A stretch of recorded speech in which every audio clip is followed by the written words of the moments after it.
Hello friends, good morning. இங்கே பாருங்கள், எங்கள் கோவக்காய் கொடி இதோட தண்டு எவ்வளோ பெருசு இருக்குது பாருங்களேன். நல்லா ஒரு 2 வருஷத்துக்கு மேலே வளர்ந்தது. இதோட பகுதியெல்லாம் நாங்கள் இன்றைக்கி ட்ரிம் பண்ணி விட்டோம். நல்லா நம்ம கொடி நிறைய படர்ந்துருச்சு. வேலி வேறு புதுசாக அமைச்சோம்.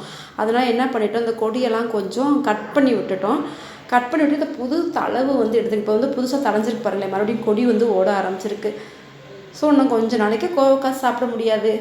இதெல்லாம் வளர்ந்ததுக்கப்புறம் தான் மறுபடியும் கோவக்காய் நமக்கு வீட்டில் காய்க்கனால நிறைய காய் காய்ச்சிச்சுங்க. ஈஸியாக வரக்கூடிய ஒன்று கோவக்காய் நமக்கு ஈஸியாக நல்ல பலன் கொடுக்கும். நட்டதுலேருந்தே நமக்கு ஓரளவுக்கு நல்லாவே காய் வந்துடும். ஈஸியாக வளர்க்கலாம். எல்லோரும் ட்ரை பண்ணி பாருங்கள். இது நாங்கள் ஒரு சின்ன கட்டிங்ஸ் மூலியமாக தான் வளர்த்தோம். ஆனால் நல்லாவே பலன் கொடுத்துச்சு. 1 கிலோ 2 கிலோ அளவுக்கு நமக்கு காய் கொடுக்கும். இதுக்கு பெருசாக எந்த பராமரிப்பும் உரம் மருந்து எதுவும் தேவையில்லைங்க. சும்மா மக்கிய சாணம், அந்த செம்மண் கலவை கொஞ்சம் அப்பப்போ கொஞ்சம் இந்த மாதிரி கலவைகளை கொடுத்தாலே போதும். நல்லாவே நமக்கு பலன் கொடுக்கும். இதுக்கு பக்கத்துலேயே ட்ராகன் ஃப்ரூட் செடி நல்லா வளர்ந்துருக்கு. பட் இன்னும் எங்களுக்கு பலன் கொடுக்கவே இல்லை. தேங்க்யூ.